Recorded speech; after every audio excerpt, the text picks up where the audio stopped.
What is an OODA Loop? Well, one of my Flywire Patreon supporters asked me to do a video on the infamous OODA Loop, O-O-D-A. And what is it, and how does it apply to aviation, stuff like that. So stick with me on Flywire and let's find out.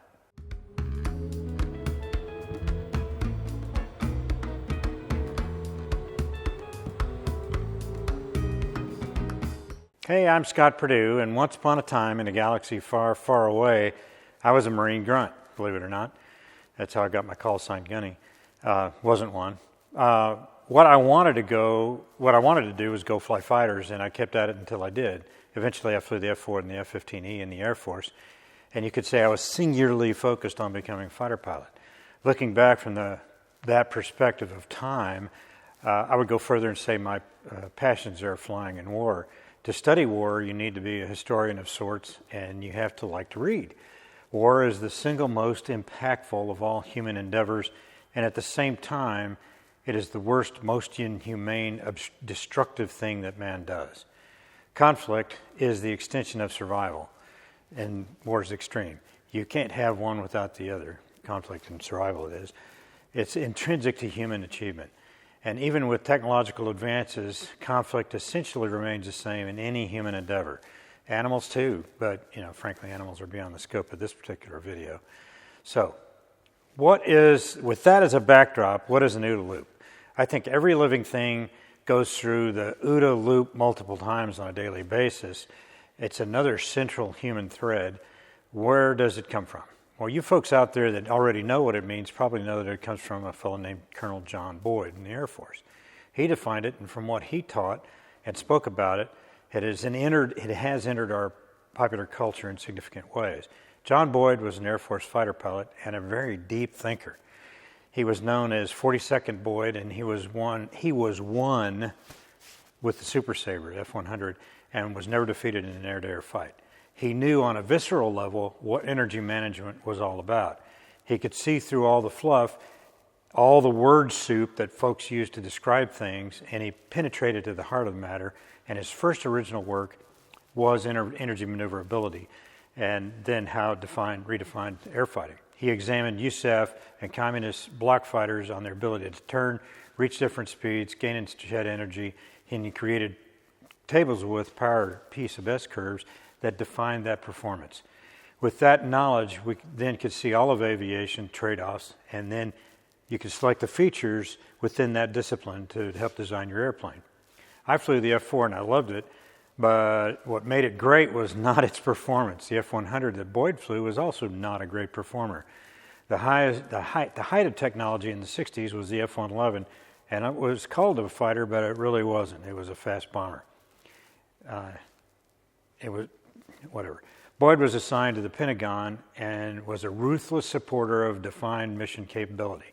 He applied energy maneuverability and trade-offs to the project that it became the F-15, an airplane that used the F-4 as a springboard as a starting place and grew into the most dominant modern air-to-air fighter with a 104-to-0 kill weight ratio. I admit to bias for the Eagle, and as an airframe, it is so flexible.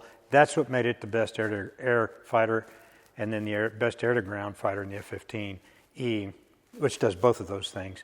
At least that's my opinion. Not satisfied with the F-15, he pursued another iteration of fighter, and that was the F-16. The 16 was also in the running. The F-18 was also in the running for the USAF buy, but was not picked. The Navy and the Marines then chose it. The F-16 was designed as a point defense interceptor and was an incredible airframe from an energy maneuverability point of view. It could gain and shed energy at incredible rates. The airframe was robust enough to morph as the mission changed, and it has remained a frontline fighter to this day. The A-10 was also the result of Boyd's trade-off design philosophy. The Russians then copied what they could off the F-15 and F-16 and produced the Su-27 and the MiG-29, the flankers, the version of the F-15, essentially. So that was John Boyd. His thinking and persistence defined the fighter world for the last 60 years, all the way to today. You'd think he would be done, but not so much. Actually, his most important work affected all of warfare, and I would argue penetrates into every aspect of human endeavor as well.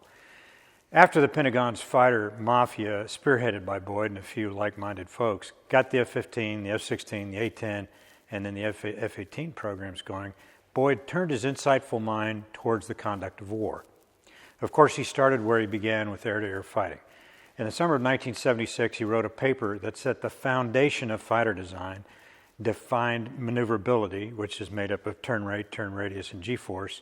He went further to abstract those original underpinnings of maneuverability to be able to change altitude, airspeed, and direction in any combination with the emphasis on high rates, or what he called fast transients. The concept then led us directly to the incredible maneuverability of the F-22 that we have today. In the fall of 1976, he wrote another paper he called Destruction and Creation.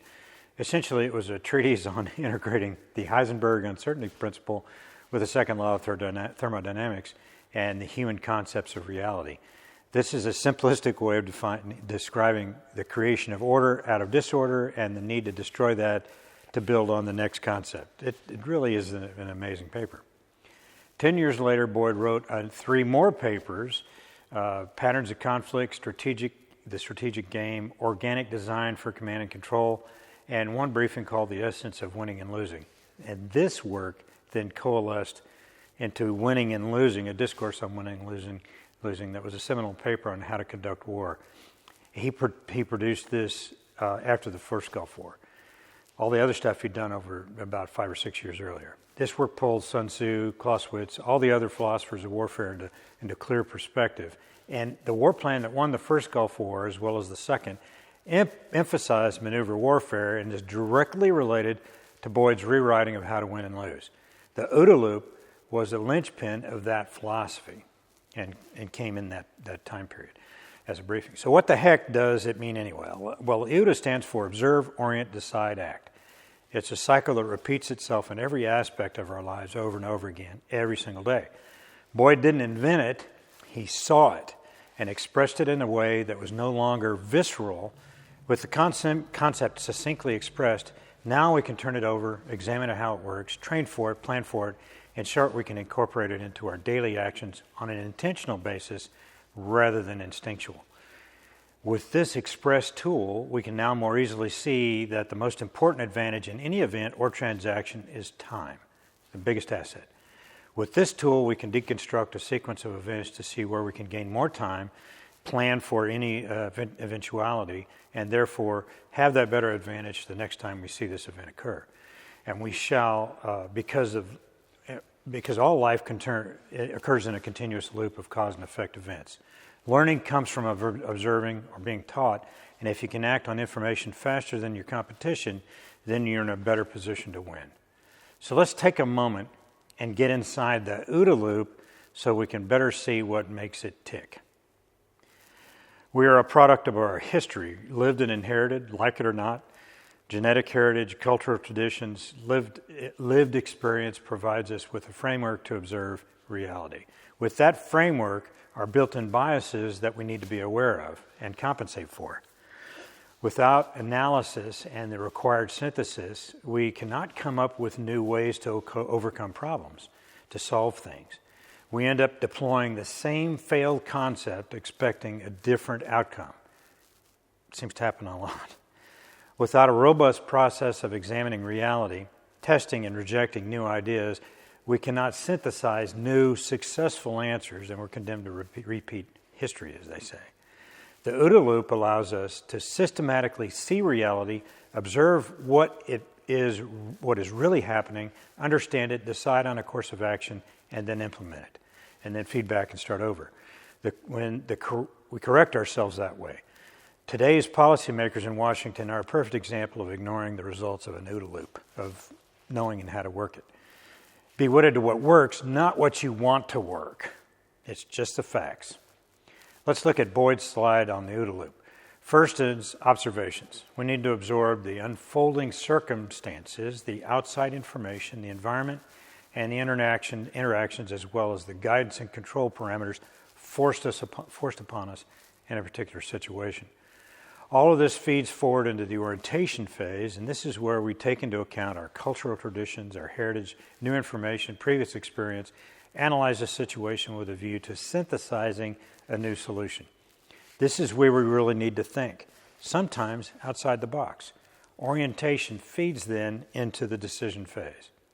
With the solution and philosophy in hand, we can then decide on what the best course of action is, and finally, in the action phase, we test our solution.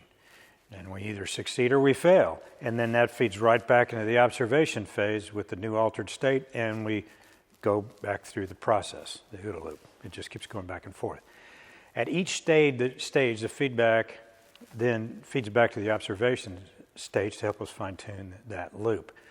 As long as we preserve truth, the solution should get better and more applicable to the ground truth, to reality that is there. I think a lot of you may say that, this is a messy way of looking at and interacting with the world. And I would reply, well, hell yeah, that's true. Welcome to life. Life's messy, evolving, open-ended, an out-of-balance process of self-organization, solution development, and natural selection. It is going to happen. The OODA loop, as life itself, is an iterative process, but I repeat myself. The most important thing to remember is that feedback, the truth, each cycle will get closer to the correct answer. There's no shortcut.